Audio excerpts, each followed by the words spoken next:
बोलो जयकारा बोल मेरे श्री गुरु महाराज की जय। सभी गुरुमुख प्रेमियों से सप्रेम जय सच्चिदानंद।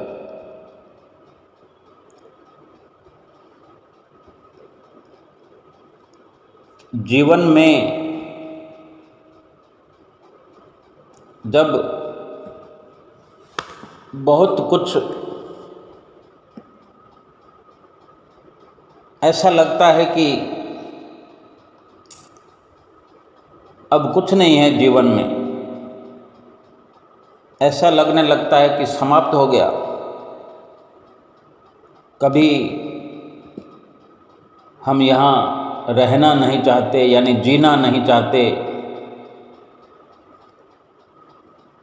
एक प्रकार से ऐसी मायूसी हमारे जीवन में आ जाती है, हमारे दिलो दिमाग में आ जाती है। बहुत से ऐसे पल आते हैं या ऐसे बहुत से दिन आते हैं, एक बार नहीं कई बार आते हैं, बार बार आते हैं। तो समझना चाहिए कि हमारे धैर्य की, हमारे धीरज की परीक्षा हो रही है। और कभी ऐसे लगता है कि किसी प्रकार की कोई दुविधा है ही नहीं, मुझ जैसा कोई इंसान इस दुनिया में नहीं। मैं इतना संपन्न हूँ, इतना साधन संपन्न हूँ, ऐश्वर्य युक्त हूँ। तो उस वक़्त भी एक चुनौती होती है हमारे आगे। उस वक्त व्यवहार की परीक्षा होती है। जब सब कुछ होता है, ज़रूरत से ज़्यादा होता है, भरपूर होता है, तो हम उस वक़्त व्यवहार भूल जाते हैं, नियम कायदे भूल जाते हैं। इसलिए महापुरुषों का ये समझाना है कि ऐसे समय में सोच समझकर हर किसी से व्यवहार करना चाहिए। हमारी व्यवहार की परीक्षा हुआ करती है। हम अक्सर कहते हैं कि किसी के पास अगर संपन्नता हो जाए, अचानक से किसी के पास धन आ जाए, तो यही चर्चा होती है कि देखो फलां व्यक्ति अब हमारी तरफ देखता भी नहीं, हमसे बात करना तो दूर, हमसे नज़रें भी नहीं मिलाता। यही वो इंसान है जो कुछ अरसा पूर्व हमारे साथ घंटों व्यतीत करता था। यानी हम बदल गए। हमारे पास अगर कुछ अधिक हो गया, धन धान्य भरपूर हो गया, तो हमने अपने व्यवहार को भुला दिया। और यही महापुरुष चिता रहे हैं, जतला रहे हैं कि व्यवहार की परीक्षा ऐसे समय में हुआ करती है।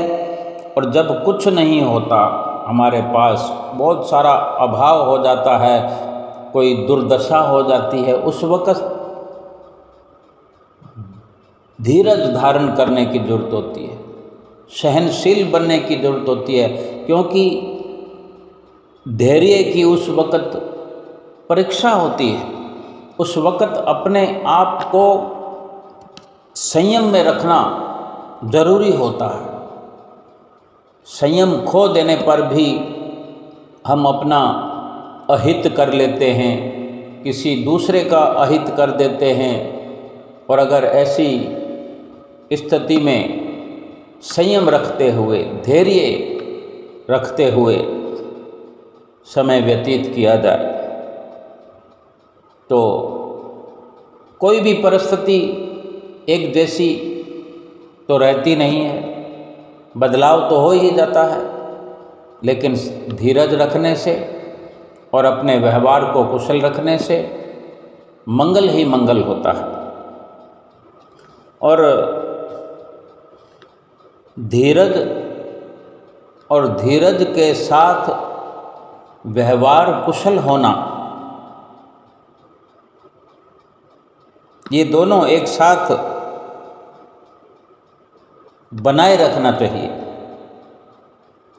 नम्रता की नरम मिट्टी में ही सम्मान का अंकुर फूटता है। हर इंसान चाहता है कि मेरा सम्मान हो, मेरी इज्जत हो, मेरी प्रशंसा हो।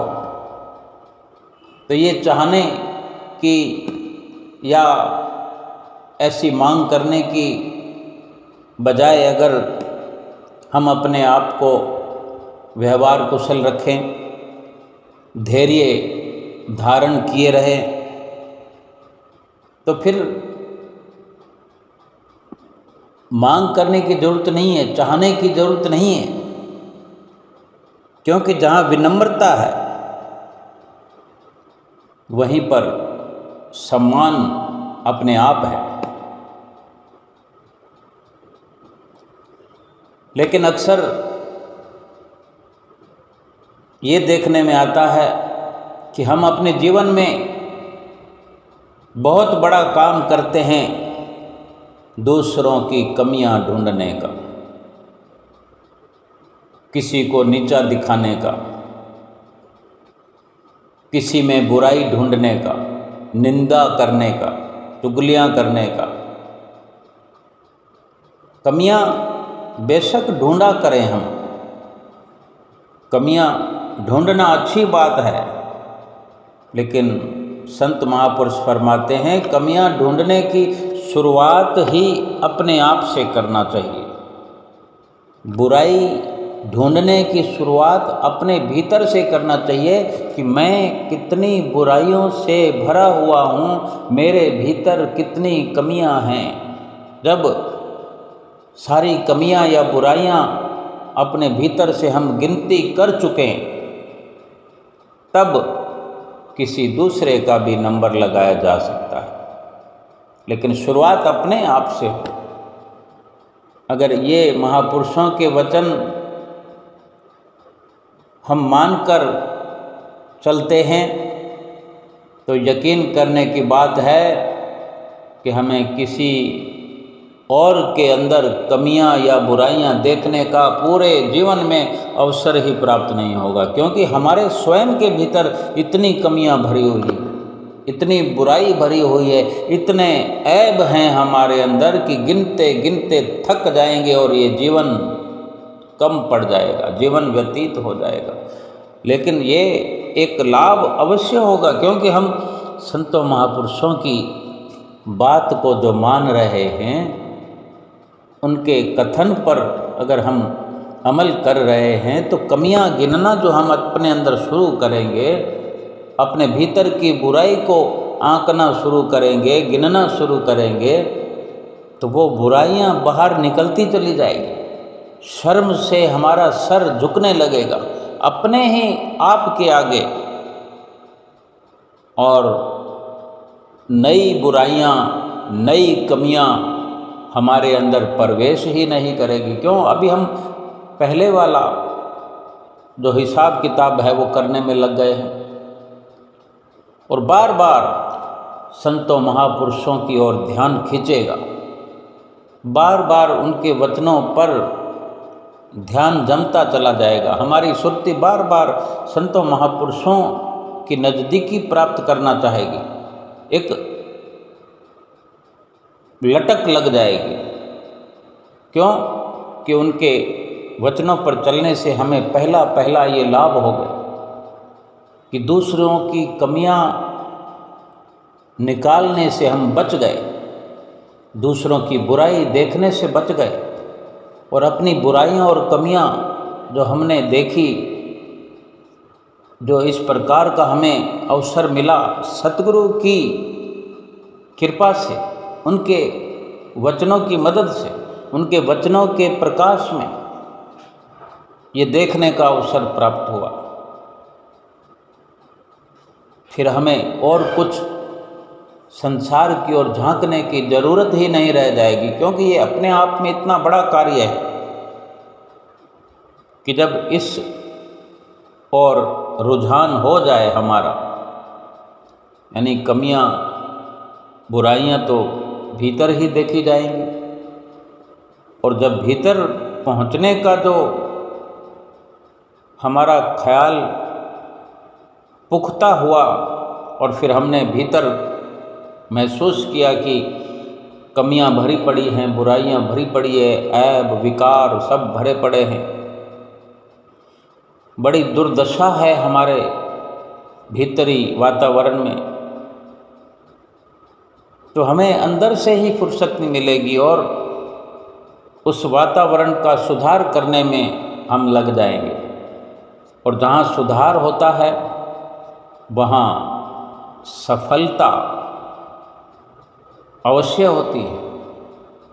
और जब अंतर्मुख होकर के भीतर की ओर झांकते हुए बुराइयां बड़ी तेजी से निकलकर बाहर जाती हुई महसूस भी होती रहेंगी, दिखाई भी देती रहेंगी। हम अपने घर से अगर कोई कचरा निकालते हैं, कोई कूड़ा करकट निकालते हैं, तो क्या वो दिखाई नहीं देता? जब स्वयं हम साफ सफाई कर रहे हैं तो सब कुछ दृश्य हमारी आंखों के सामने होता है, हम स्वयं कर रहे होते हैं। और फिर क्या, जिस कचरे को हम बाहर निकालते हैं उस प्रकार के कचरे को भीतर नहीं लाएंगे। जब बाहर निकालना हम सीख गए हैं, कचरे को, कूड़ा करकट को बाहर निकालना शुरू कर दिया है, तो भीतर लाने का तो प्रश्न ही नहीं उठता। ऐसे ही हृदय के भीतर कूड़ा करकट जो भरा पड़ा है, बुरे विकार भरे पड़े हैं, जब उनको बाहर निकालने की सूझबूझ हमें हो गई तो फिर से वो उस प्रकार का बुराइयों का, बुरे विचारों का, विकारों का फिर से अंदर जमावड़ा नहीं होने देंगे और बिल्कुल शांत चित्त वातावरण हमारे भीतर का, और फिर उस भीतर के वातावरण का एक अपना जो आनंद है, आनंद की लहरें, और जो सतगुरु से रिश्ता एक बड़ी मजबूती से जुड़ गया है, और लगातार उनका संपर्क, उनका अभिनंदन, उनका पूजन आराधन हमारे भीतर के वातावरण को सुखमय, आनंदमय, मंगलमय बना देगा। और इस जीवन में फिर बाहर की जितनी भी प्रक्रिया है उसमें हमारी चित्तवृत्तियाँ न उलझ करके भीतर की ओर रुख जो हो गया है, अपने भीतर की कार्रवाई पर हर वक्त हमारी नज़र रहेगी कि कहीं से कोई विकार ना अंदर आ जाए, कोई बुराई अंदर प्रवेश ना करे। अंतःकरण बड़ी मुश्किल से हमारा साफ हुआ है, पाक हुआ है, फिर से गंदा ना हो जाए। एक अहमियत हमें समझ में आएगी कि हमें अपने भीतर की बुराइयों से और कमियों से मतलब है, दूसरों की कमियां और बुराइयां देखने का फिर समय ही नहीं रहेगा हमारे पास। और संतों महापुरुषों के संपर्क में तो रात और दिन भक्ति का ही परचम लहराने का संदेश मिलता है कि हम इस जीवन को पा करके भगवान की भजन भक्ति में ही रात और दिन लगे रहे, क्योंकि ऐसा करने से ही बुराइयों से बचे रहते हैं, कमियों से बचे रहते हैं, बुरे विकारों से बचे रहते हैं, और फिर किसी प्रकार से कोई दुख नहीं व्यापता, कोई संताप नहीं होता।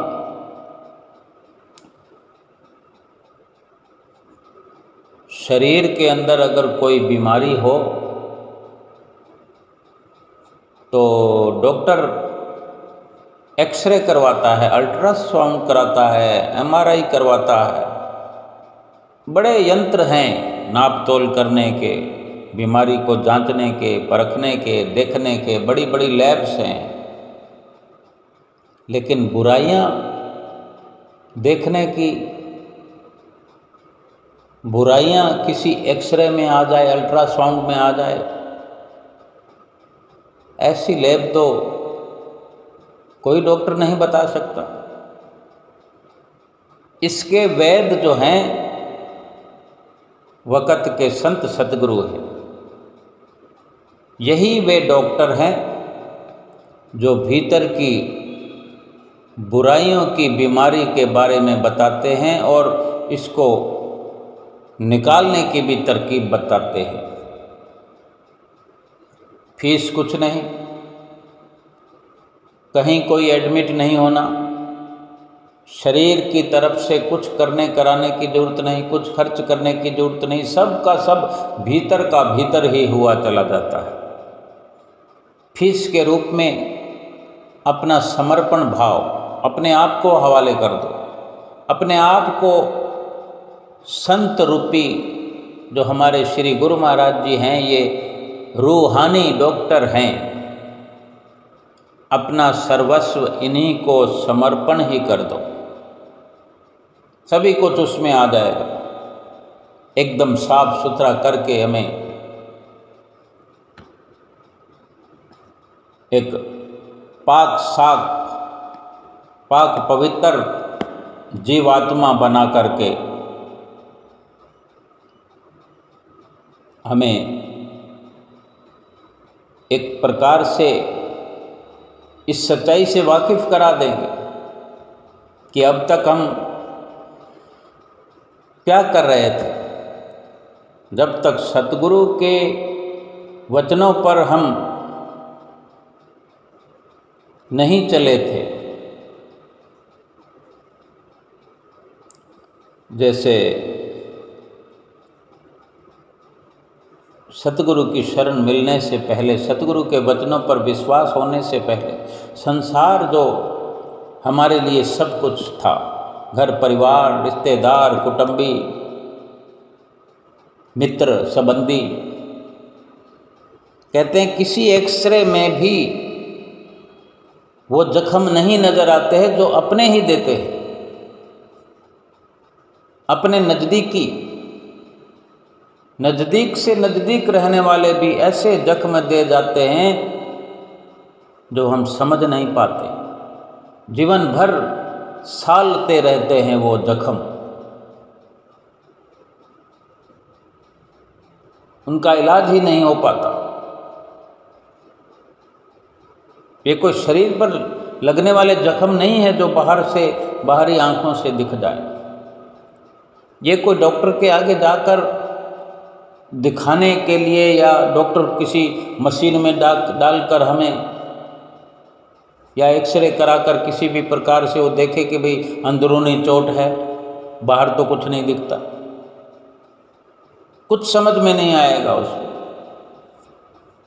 लेकिन जो भागों से रूहानी वैद्य, आत्मिक डॉक्टर जो हमारे श्री गुरु महाराज जी हैं, भागों से हमें उनकी संगत सोबत मिल जाए, मिली हुई है।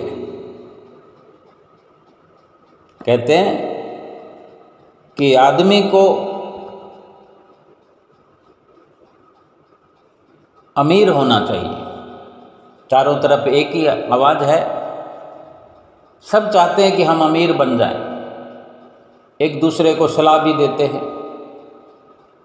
भी अमीर बना जाए ताकि फिर कोई दुख मुसीबत परेशानी ना आए। लेकिन अमीर तो बहुत है दुनिया में, अमीरों की क्या कमी है। लेकिन जब अंदर की बात आती है, बुराइयों की, कमियों की, दुखों की, परेशानियों की, जब इस प्रकार की चर्चा होती है तो अमीर और गरीब सब एक ही लाइन में खड़े होते हैं। सभी को ये शिकायत हुआ करती है, क्योंकि सभी सतगुरु की शरण से जब तक वंचित हैं, बाहरी डॉक्टरों के पास दवाइयाँ ढूंढते रहे, वो थोड़ी इस प्रकार का इलाज कर सकते हैं। ये वक़्त के संत सतगुरु जो आत्मिक स्तर पर, रूहानी स्तर पर इलाज करने वाले हैं, वैद्य हैं, डॉक्टर हैं।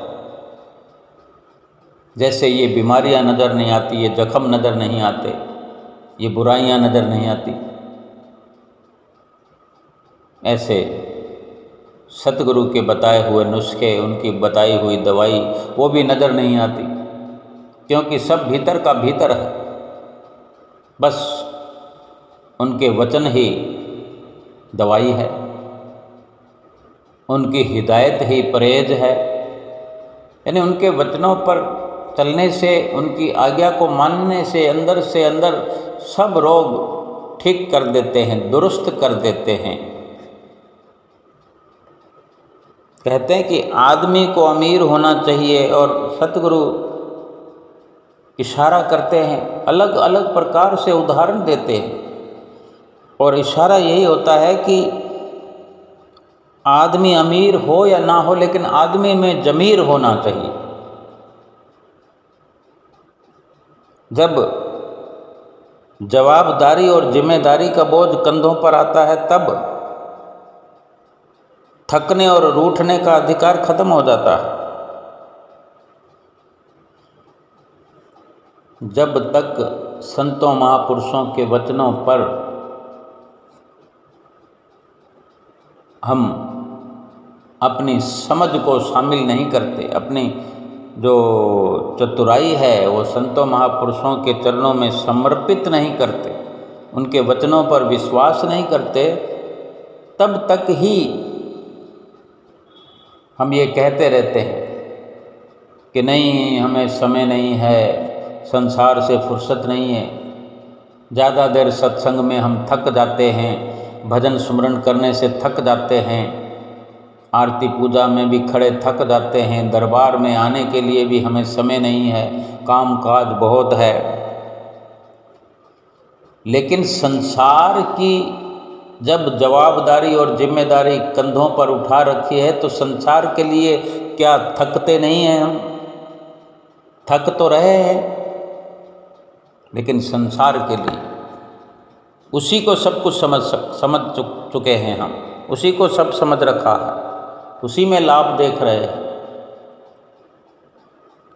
लेकिन जब वही लाभ सतगुरु के वचनों में दिखने लगेगा, महसूस होने लगेगा कि असली लाभ तो सतगुरु की चरण शरण प्राप्त करने में है, उनकी नज़दीकी में है, उनके वचनों को मानने में है, तो फिर वही जिम्मेदारी जो संसार के प्रति हमने समझ रखी है, वो जिम्मेदारी आत्मा के प्रति हो जाएगी, भक्ति परमार्थ के प्रति हो जाएगी, सतगुरु के प्रति हो जाएगी।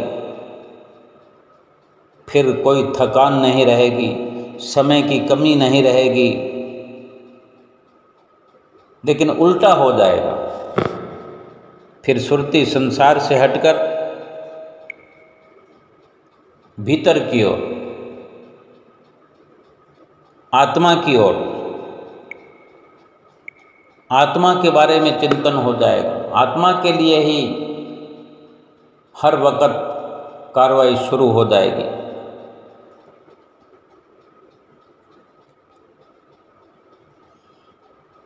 महापुरुष फरमाते हैं कि जिंदगी एक खुले किताब के समान है, जिसके पन्ने हर दिन पलट रहे हैं, हवा चले ना चले, लेकिन दिन तो पलटते जा रहे हैं। कभी हम खुशी का एहसास कर रहे होते हैं, कभी गम हमें सता रहे हैं। ये जो वक़्त है कभी भी ना किसी के लिए रुका है, ना कभी रुक सकता है, कभी नहीं रुकेगा। ये वक्त लगातार अपनी धुरी पर चलता रहता है, चल रहा है। हम भी इस जहां में एक मुसाफिर की तरह आए हैं, थोड़े समय के लिए आए हैं, लेकिन जितना भी समय के लिए आए हैं तो वापस जाना है, ये हमें समझना होगा। संत महापुरुष ही हमें यकीन दिलाते हैं कि हमें जाना है, रहना नहीं है, हमें जाना पड़ेगा, जाना ही है। लेकिन जो असल कार्य है वो अगर हम कर लें समय रहते, जब हम मुसाफिर हैं तो यकीनन मुसाफिर को तो अपने गंतव्य पर जाना होता है, मुसाफरी से लौटना ही होता है। और मुसाफिर क्यों हैं यहाँ पर, क्यों बने हैं यहाँ आकर मुसाफिर? कुछ दिनों के लिए, कुछ सालों के लिए मुसाफिर क्यों हैं? क्या सौदा करने आए हैं, क्या सौदा खरीदने आए हैं? सौदा है वो राम नाम की दौलत, और खर्च करने के लिए लाए हैं श्वासों की पूंजी, श्वासों रूपी धन, जो हम इस मुसाफरी में, इस संसार में मुसाफिर बने हुए, संसार रूपी इस बाजार में, संसार में ये श्वासों का धन खर्च करके बदले में भक्ति का धन, भक्ति का सौदा खरीद करके, क्योंकि इस भक्ति के सौदे के न होने के कारण, भक्ति रूपी धन के न होने के कारण 84 लाख योनियों में इस आवागमन के बंधन में हमारी जीवात्मा गिरवी रखी पड़ी है, फंसी पड़ी है। जीवात्मा कैद में है। यहाँ आकर के हमें भक्ति का धन इकट्ठा करना है। सतगुरु से मुलाकात करके ही भक्ति का धन इकट्ठा हो सकता है। हम भाग्यवान हैं, हम भाग्यशाली हैं, हमें सतगुरु की चरण शरण मिली है। और फिर कितना भक्ति का धन इकट्ठा कर सकते हैं, कोई मनाही नहीं है। ये हम पर निर्भर है कि हम चाहे जितना इकट्ठा कर सकते हैं। कोई भी कारण नहीं है कि हम अपनी जीवात्मा को कैद से छुड़ा ना सकें। ये समझ में आ जाए कि हम यहाँ क्यों मुसाफिर बनकर आए हैं। फिर देखते ही देखते काम तो बना पड़ा है, क्योंकि काम को बनाने वाले स्वयं पार ब्रह्म परमेश्वर सतगुरु जो हैं वो हमारे हितैषी हैं, हित करने वाले हैं। उनकी आज्ञा और मौज में चल कर के, उनका कहना मान के, उनके वचनों की पालना करके हम भजन सुमरन करके इस आवागमन के बंधन से मुक्त होकर अपने निज घर, जो हमारा असली ठिकाना है, आत्मा का जो घर है, वहाँ पहुँच सकते हैं। परमात्मा के घर को ही अपना असली ठिकाना माना जा सकता है। वही हमारी आत्मा का असली घर है। 4 दिनों की जिंदगी है अपने पास। सतगुरु के वचनों पर अमल करते हुए, 5 नियमों की पालना करते हुए, 2 घंटे भजन अभ्यास करते हुए अपना लोक और परलोक हमें सुहेला करना है। सतगुरु की प्रसन्नता प्राप्त करते हुए अपनी जीवात्मा को जन्म मरण के कैद से आज़ाद करके हमेशा सुख रूप बनाना है। बोलो जयकारा, बोल मेरे श्री गुरु महाराज की जय।